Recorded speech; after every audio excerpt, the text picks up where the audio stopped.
Hey, what's up, everybody? Today we're looking at In the Hands of the Great Spirit, the 20,000-year history of American Indians by Jake Page, who is the former editor of Natural History and the Smithsonian magazines, as well as others. First, I want to ask, have you read this book? Because I'm very curious to hear what other people thought about it. I had very mixed reception to this book, and I expect that's going to be a common reaction due to the way it's put together, which I'll discuss in a minute. Also, I've noticed that the way I feel about a book often depends somewhat on the headspace I'm in while reading it, and this book took me over 10 days to get through. So the question is, did this book keep me interested and engaged throughout all that time? I would put it like this. I really enjoyed the first half, but the second half, not so much. Imagine eating pizza until you're halfway full, then switching over to plain oatmeal until you're so stuffed that you cannot take another bite. That's what this book was like, and that's why it took me so long to read it.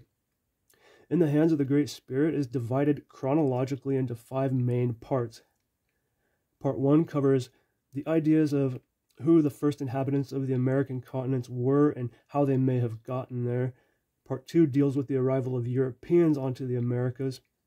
Part 3 is about the formation of the United States of America. Parts 4 and 5 focus on legal and political interactions between the native inhabitants and the USA. And it was parts 4 and 5 that lost me. They also happen to be the longest parts, and normally I don't like to use the word boring, but I did find the second half of the book to be just that. There's about 250 pages of just talking about all the changing legislation surrounding the natives and the states. And I think a problem for me was that it isn't a subject that I could connect with very much.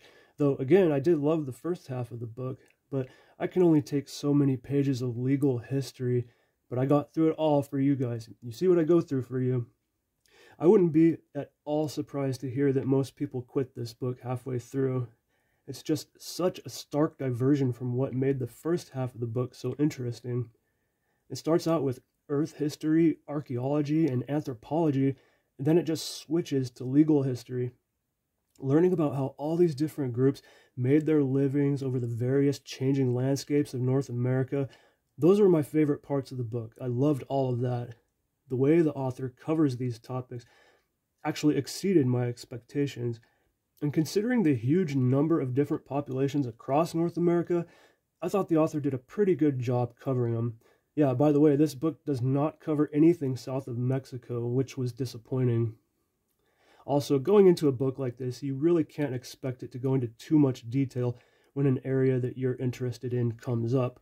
We're talking about thousands of years of history over a pretty large landmass in less than 500 pages, but this book does go over an impressive amount of information, and concerning the first half, it does so in a surprisingly interesting way.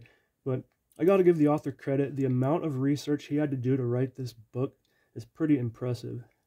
My final thoughts are, I love the first half of this book. It surpassed what I was expecting from it, as far as the way the author delivers on everything up until somewhere just after the arrival of Europeans.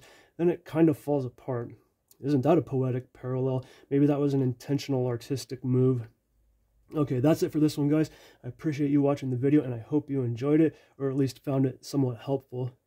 I would love to hear if you know of any really good books on this topic. If you're looking for a somewhat superficial, though very broad look into the history of Native Americans, check out In the Hands of the Great Spirit by Jake Page.